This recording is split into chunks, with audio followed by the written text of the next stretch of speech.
Hey, I'm Jeremy Harris with Como News. You've likely seen that video going around showing the shooting on the Seattle waterfront.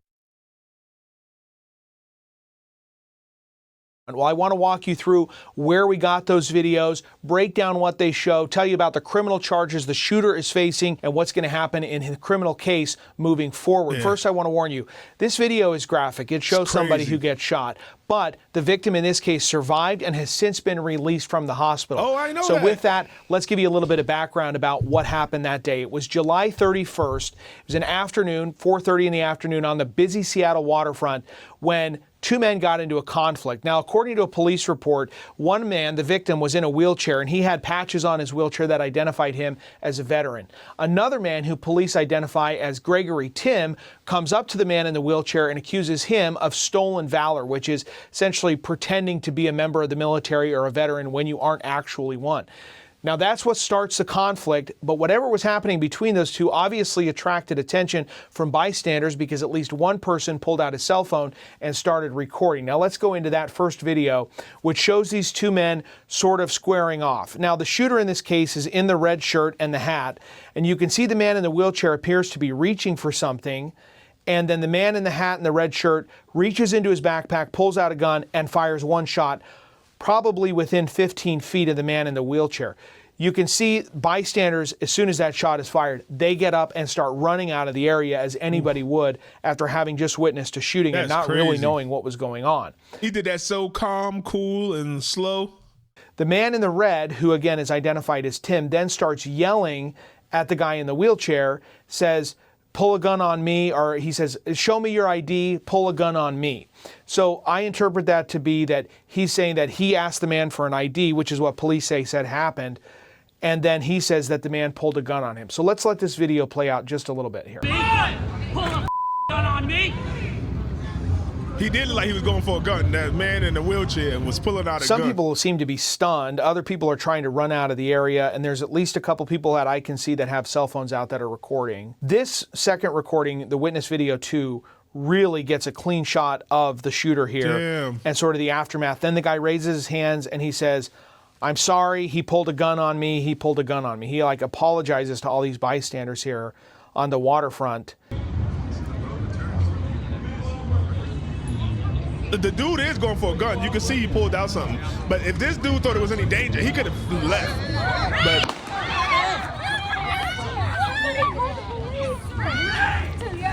I don't think these people sitting down know what's going on. You see that? When it originally happened, the people that were sitting here didn't even realize that. They were sitting there like, what? Look.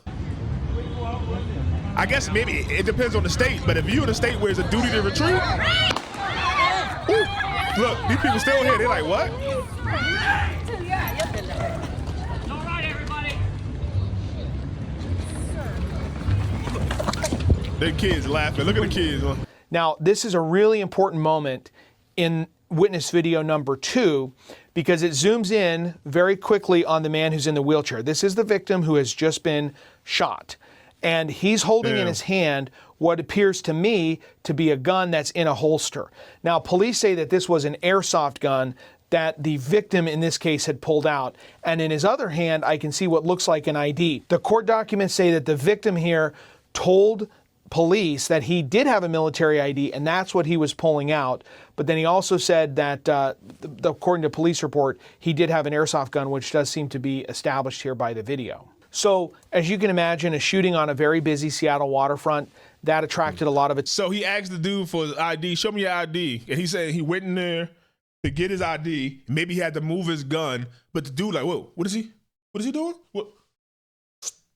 He sat there, aimed, stared at him, and fired. So I could kind of see like he pulled out a gun, but what would make you think I'm going for my gun, I guess maybe they could say.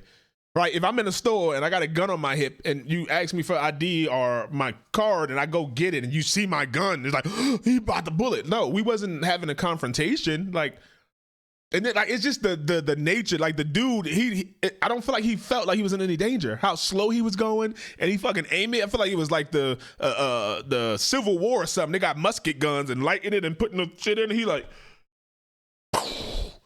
But like it was, I don't know. It don't feel like he thought he was in danger. We sent news crews down there. There was a massive police response to this, and they were able to quickly apprehend the shooter here, who's identified as Gregory Timm. So now I'm going to walk you through the court documents that were filed in this case and give you a little bit about the background here. Now, and another thing before you start, the dude didn't pull a gun out the holster.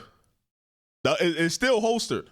So the prosecutors, the first thing they do when they file these criminal charges is they lay out a request for bail. And in this case, they asked But then why do you got an airsoft gun in the holster if you don't want people to think it's real? That's a whole different story. for bail of $750,000. There's a few things from their bail request that stick out to me.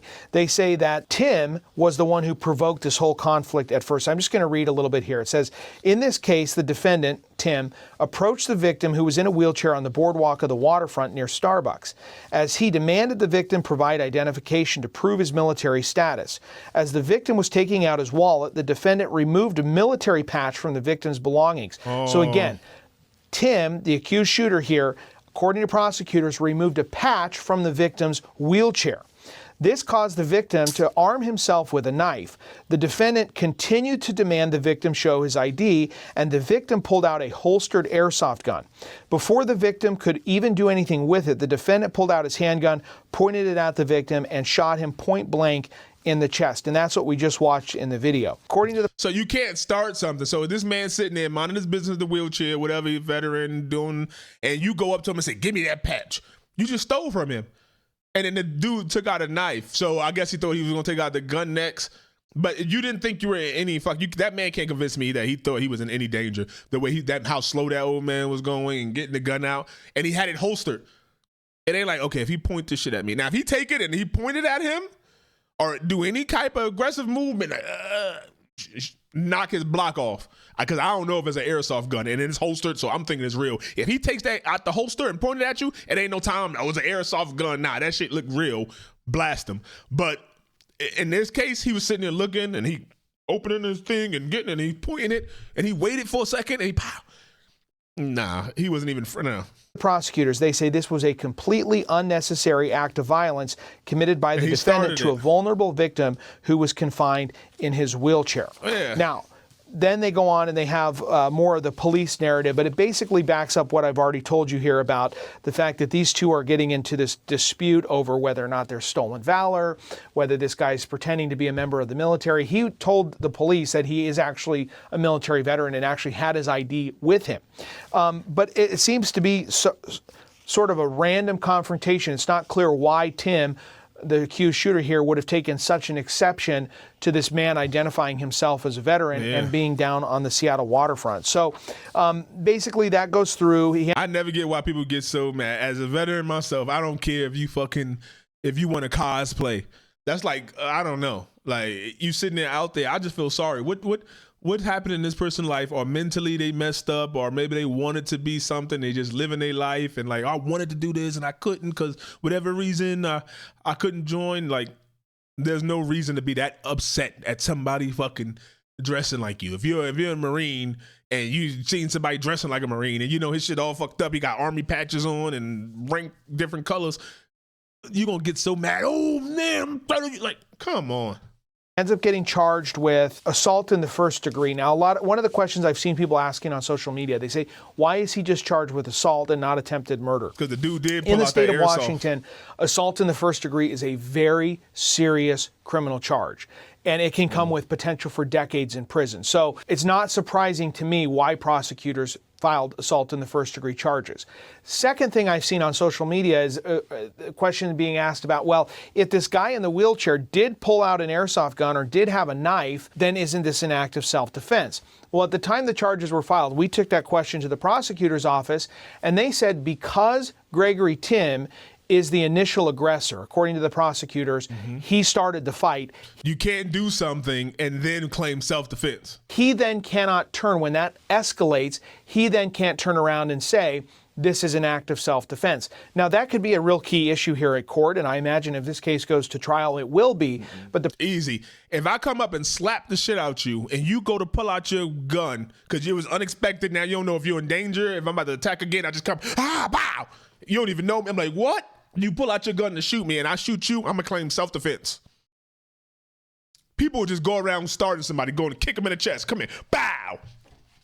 They go to pull out their gun. Self-defense. Boop. Come on now.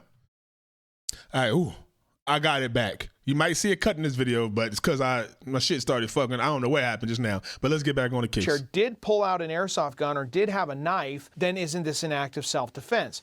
Well, at the time the charges were filed, we took that question to the prosecutor's office, and they said because Gregory Timm is the initial aggressor, according to the prosecutors, he started the fight. He then cannot turn, when that escalates, he then can't turn around and say, this is an act of self-defense. Now, that could be a real key issue here at court, and I imagine if this case goes to trial, it will be. But the prosecutors say they don't buy any claim that this was an act of self-defense, especially as we just read that the victim here is confined to a wheelchair. So the prosecutors say it's not a case of self-defense. He couldn't claim that in shooting this guy in the chest while he's confined to a wheelchair, regardless of whether or not he had that airsoft gun. And as we saw there in the video, it appears to me that airsoft gun is still in a holster. So it could make for an interesting self-defense case if it goes to trial. But prosecutors said they don't buy the claim of self-defense. They asked for $750,000 bail. They charged him with first-degree assault.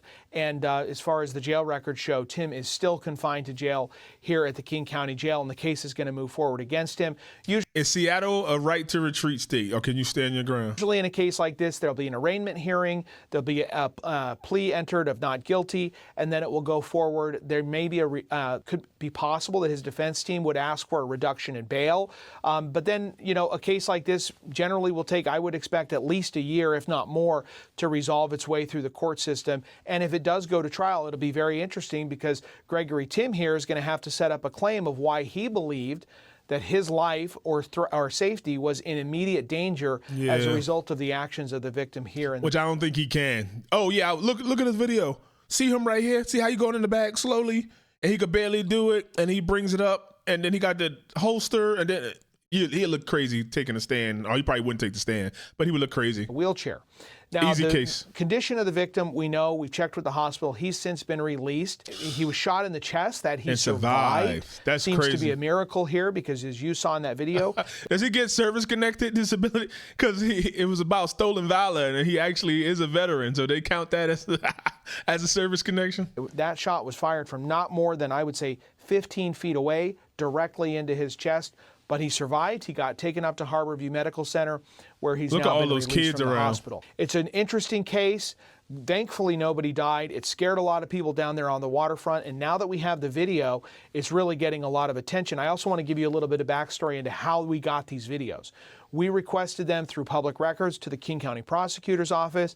That process takes a couple of weeks, which is why we didn't have them immediately. But now, about a week and a half after charges were filed, we got access to these videos, and they really give some clarity about that confrontation there on the waterfront and helps us get a better understanding of exactly what happened, exactly what this man is accused of, and hopefully will give you a better picture of where this case is going to head from here. And there's... Well, that was a very thorough, thank you, KOMO. Was that Como? They say Como News?